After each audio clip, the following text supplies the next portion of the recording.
Hello listeners, welcome to Charlie's book shelf. ఈరోజు నేను మీకు నరేట్ చేయబోయే కథ పేరు మారిన విధి. ఇది నిజంగా ఒక అమ్మాయికి జరిగిన యథార్థ సంఘటన. So I hope you will enjoy it. So let start. అప్పుడు సమయం 5:30. రితేషి గాఢ నిద్రలో ఉండగా తనకు ఏదో శబ్దం వినిపించింది. కళ్ళు తెరిచి చూస్తే ఆ శబ్దం ఒక ఎలుక చేస్తోంది. అంతే. 10 ఏళ్ల రితేషికి చాలా భయం వేసింది. తన పడుకున్న గదిలో నుంచి త్వరగా బయటికి వెళ్ళే తొందరలో ఒక పూల కుండీని పడేసింది. ఇప్పుడు తనకి ఇంకో భయం మొదలైంది. తను అనుకున్నట్టే తన మేనమామ ప్రభాకర్, తన మేనత్త సుజాత, అలానే వాళ్ళ పిల్లలు పల్లవి, ప్రణవి తనని చాలా కోపంగా చూడసాగారు. తన మేనత్త అయిన సుజాత తన చెంప చెల్లుమనిపించింది. రితేషి ఏడవసాగింది. అప్పుడు తన మేనమామ వచ్చి, నిన్ను అనవసరంగా తెచ్చుకున్నాను, ఏ అనాథాశ్రమంలోనో ఉంచాల్సింది అని అంటాడు. దానికి అతని మేనత్త వంత పాడుతూ, ఈ పిల్ల పని చేయడం కంటే నష్టమే ఎక్కువ చేస్తోంది అని తిడతారు. అలానే వారి పిల్లలు పల్లవి, ప్రణవి కూడా తినని చాలా తక్కువగా చూస్తారు.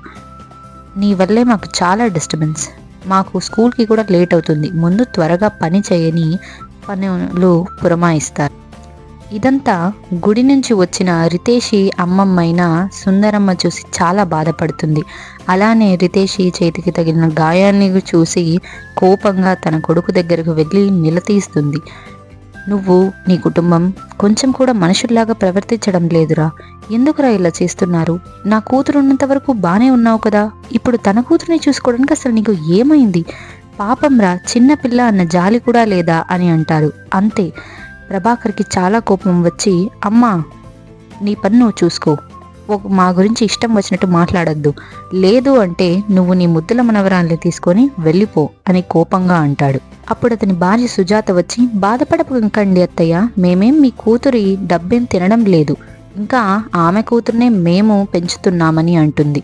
నిస్సహాయంగా ఉండిపోయిన సుభద్రమ్మ ఏమీ చేయలేక ఏడుస్తున్న రితేషి దగ్గరికి వెళ్ళి తన గాయానికి కట్టు కడుతుంది. అలానే తనకి తినడానికి ఏమైనా ఉందేమో తీసుకొని వద్దామని వెళ్ళి తీసుకొని వస్తుంది. కానీ రితేషికి అస్సలు తినాలనిపించదు. 20 రోజుల్లో తన జీవితం ఇలా అయిపోవడానికి అసలు కారణం ఏంటి? తను ఏమైనా తప్పు చేసిందా అని చాలా బాధపడుతుంది రితేషి. బాధపడుతున్న రితేషిని ఓదార్చి తనకు కూడా త్వరలోనే మంచి రోజులు వస్తాయని చెప్పి రితేషికి తినిపిస్తుంది. ఆ తర్వాత రితేషి ఇంట్లో ఉన్న పనంతా చేస్తుంది. కానీ తన చేతి నొప్పి చాలా ఎక్కువ అవ్వడం వల్ల తనకి ఏడుపు మాత్రం ఆగదు. ఇప్పుడు తన అమ్మ నాన్న చాలా గుర్తొస్తారు. తన అన్నయ్య కూడా బాగా గుర్తొస్తున్నాడు. అప్పుడే రితేషి 20 రోజుల క్రిందట ఏం జరిగిందో గుర్తు తెచ్చుకోవడం మొదలు పెడుతుంది. రితేషి తన అన్నయ్య రిషి వాళ్ళ నాన్న వరుణ్ని అడుగుతూ ఉంటారు, నాన్న, మమ్మల్ని ఎక్కడికైనా ట్రిప్కి తీసుకెళ్ళు, ఇంకా స్కూల్ స్టార్ట్ అవుతుంది అని. కానీ వాళ్ళ అమ్మ శృతి మాత్రం వద్దంటే వద్దంటుంది. మీ నాన్నకు అసలే చాలా పనులున్నాయి, బిజినెస్ చూసుకోవాలి, ఇప్పుడు కాదమ్మా, మీరు వెళ్ళి చదువుకోండి అని అంటుంది. కానీ వాళ్ళు అడుగుతున్నందుకైనా కానీ వరుణ్కి వాళ్ళని ట్రిప్కి తీసుకొని వెళ్ళాలని అనిపిస్తుంది. అందుకే సరే అంటాడు. వాళ్ళుంటున్న సిటీకి దగ్గరలోనే ఒక మంచి ట్రిప్ ప్లాన్ చేసుకొని హ్యాపీగా ఆ ట్రిప్కి వెళ్తారు. బాగా తిరుగుతారు, బాగా ఎంజాయ్ చేస్తారు. అందరూ మళ్ళీ తిరిగి వస్తూ ఉంటారు. ఇది పర్సనల్ ట్రిప్ అవ్వడంతో వరుణ్నే డ్రైవ్ చేస్తూ ఉంటాడు. డ్రైవ్ చేసేటప్పుడు అందరూ నిద్రపోతుంటారు. సడన్గా ఒక పెద్ద ట్రక్ వచ్చేసి కార్ని క్రాష్ చేసేస్తుంది. అంతే. ఆ యాక్సిడెంట్లో అసలు రితేష్కి ఏమైందో కూడా తెలియదు. కానీ ఏవో సౌండ్స్ అన్నీ వినిపిస్తూ ఉంటాయి. తర్వాత 5 రోజులకి రితేషి కళ్ళు తెరుస్తుంది. ఎక్కడున్నానని చూస్తే హాస్పిటల్లో ఉంటుంది. అప్పుడే తన అమ్మమ్మ, మామయ్య ఇంకా అత్త వచ్చి చెప్తారు, తన అమ్మ, నాన్న, అన్నయ్య చనిపోయారని. అంతే. తనకి పట్టరాని దుఃఖం వస్తుంది. కానీ చాలా దుఃఖాన్ని ఆపుకుంటుంది. తర్వాత తన మామయ్య, మాతో పాటి నువ్వు కూడా రావాలమ్మా అని అడిగితే రితేషి సరే అంటుంది. ఎందుకంటే తన అమ్మ ఉన్నంత వరకు వాళ్ళ మామయ్య, అతని భార్య ఇంకా పిల్లలు చాలా బాగా చూసుకున్నారు కాబట్టి రితేషిని, తన అన్నయ్యని. సరే అని వెళ్ళిపోతుంది వాళ్ళింటికి. కానీ అక్కడికి వెళ్ళేంత వరకు రితేషికి కూడా తెలియదు తన జీవితం ఇప్పుడే నరకంగా మారబోతుందని. అంతే. ఫస్ట్ డే నుంచి తనకి కష్టాలే ఉంటాయి. ప్రతిరోజు ఇంట్లో ఉన్న పనంతా తనే చేయాలి, వంట వండాలి, బట్టలు ఉతకాలి. ఇలా ఒకటా రెండా ప్రతి పని తనకే చెప్పేవారు. అన్నం కూడా సరిగ్గా పెట్టేవారే కాదు. చెడిపోయిన అన్నం ఇలాంటివే తనకి వేసేవారు. కొన్ని రోజు సార్లయితే తనకి అది కూడా ఇచ్చేవారు కాదు. పాపం ఆకలి తెలియని రితేషికి ఇన్ని కష్టాలొచ్చేశాయి. ఇలా కొన్నేళ్ళు గడిచిపోతాయి. ఇప్పుడు రితేషికి 15 ఏళ్ళు. ఒకరోజు సడన్‌గా వాళ్ళ అమ్మమ్మ హార్ట్ అటాక్‌తో చనిపోతుంది. అంతే. ఇప్పుడు రితేషికి 5 ఏళ్ల క్రితం తన అమ్మా, నాన్న, అన్నయ్య చనిపోయినప్పుడు వచ్చినంత దుఃఖం వస్తుంది. ఎందుకంటే ఇంతవరకు రితేషికి వాళ్ళ అమ్మమ్మైనా ఉండేది. ఏదైనా ఒక బాధ ఉంటే చెప్పుకోవడానికి. కానీ ఇప్పుడు ఎవరు లేరు కదా! తను మరీ ఒంటరినైపోయానేమో అనిపిచ్చింది. అందుకే రితేషి చాలా ఏడుస్తుంది. తన అమ్మమ్మ చెప్పినట్టుగానే బాగా చదువుకోవాలని రితేషి డిసైడ్ అవుతుంది. ఎందుకంటే అప్పుడే ఈ ఇంటి నుంచి తనకి విడుదల ఉంటుందని. కానీ తను చదువుకోవడం తన మామయ్యకి ఇష్టం లేదు కాబట్టి చాలా జాగ్రత్తగా ఎవరికీ తెలియకుండా వేరే వాళ్ళ పుస్తకాలు తీసుకొని చదువుకోవడం మొదలుపెట్టింది. అలా ఇదే కష్టాలు పడుతూ 4 ఏళ్లు గడిచిపోయాయి. ఇప్పుడు రితేషికి 19 ఏళ్ళు. సడన్‌గా ఒకరోజు తన మేనమామ రితేషిని పిలిచి ఒ అడుగుతాడు. ఒక పేపర్ పైన సంతకం పెట్టమని. రితేష్‌కి ఏమీ అర్థం కాదు. కానీ తనకి మెల్లగా ఒక విషయం తెలుస్తుంది. తన మేనమామ తన ఆస్తిని రాపిచ్చుకోవాలని అనుకుంటున్నాడని. దానికి రితేషి ఒప్పుకోదు. అంతే. తన మేనమామ, మేనత్త ఆ రోజు తనని చిత్తగా బాధేస్తారు. పాపం రితేషి అది తట్టుకోలేక సంతకం పెట్టేస్తుంది. కానీ ఆ రోజు తెలీదు రితేషి జీవితం ఇంకా దారుణంగా తయారవుతుందని. ఇంక ఇప్పటినుంచి తను వాళ్ళకి చాలా భారంగా అనిపిస్తుంది. ఒక పని మనిషిలా కూడా తనను పనికిరాదని డిసైడ్ అయిపోతారు.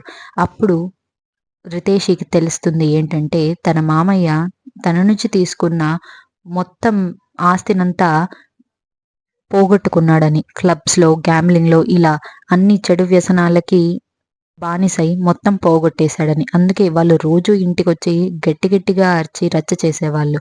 కానీ ఒకరోజు తన మామయ్య అయిన ప్రభాకర్ రితేషిని తీసుకెళ్ళి ఈ అమ్మాయి చూడండి అని కొంతమందికి చూపిస్తాడు. రితేషికి అర్థం కాదు. అప్పుడే వాళ్ళొక డీల్ మాట్లాడుకుంటారు. మే ఇంత డబ్బిస్తాం తను మాకు కావాలని. అంతే. రితేషిని ఆ గ్యామ్లర్స్ తీసుకొని వెళ్ళిపోతారు.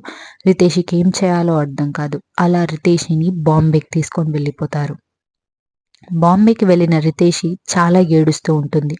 క్లబ్‌లో కూర్చొని ఏడుస్తున్న తనని చూసిన ఇంకొక అమ్మాయి వచ్చి, "ఎందుకు ఏడుస్తున్నావు? నువ్విక్కడికి ఇష్టపూర్వకంగా రాలేదా?" అని రితేషిని అడుగుతుంది. కానీ రితేషికి ఏమీ అర్థం కాదు. ఎందుకంటే తనకు ఆ భాష తెలీదు కాబట్టి.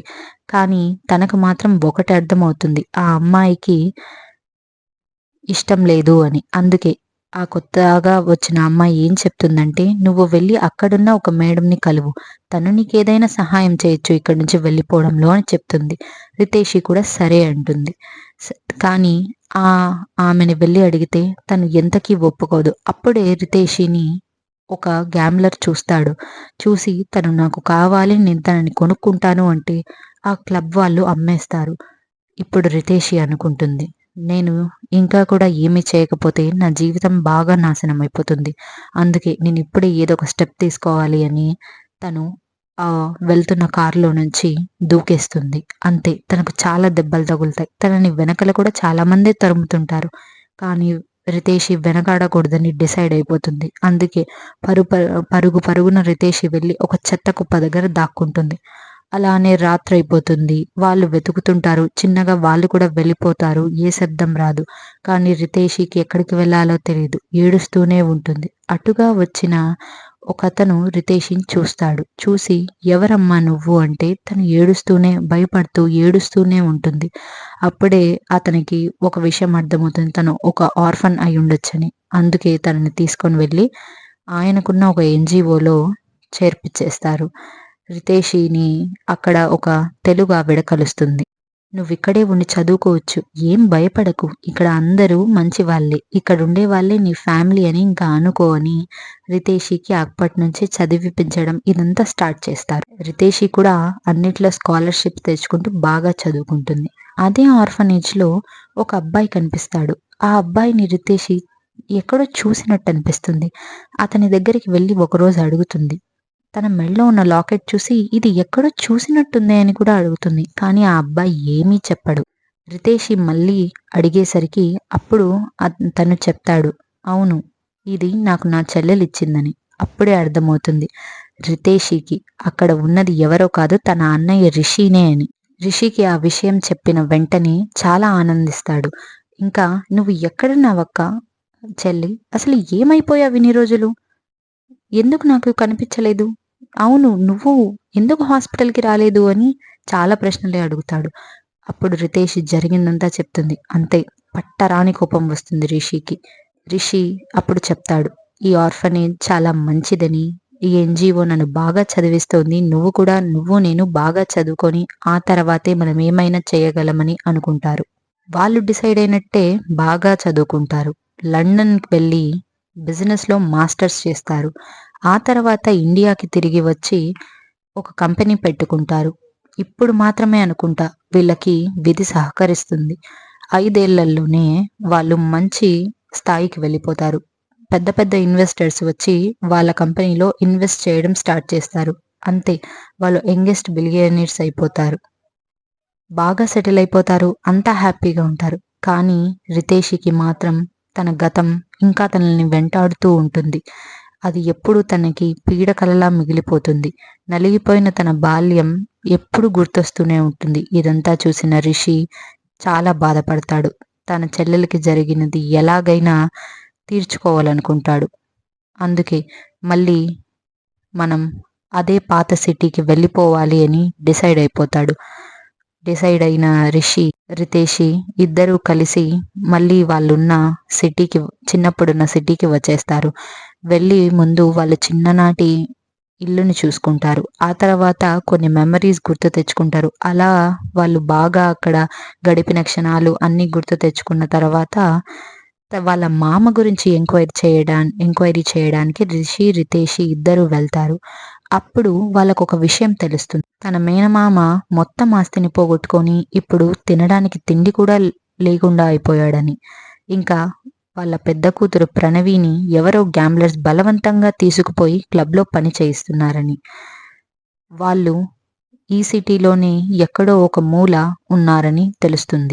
ఫస్ట్ రిషి ఇద్దరు ఈ సిటీలోనే ఒక కొత్త బ్రాంచ్ వాళ్ళ కంపెనీకి ఓపెన్ చేసుకుంటారు. ఆ తర్వాత ఏం చేయాలో ప్లాన్ చేసుకుందామని అనుకుంటారు.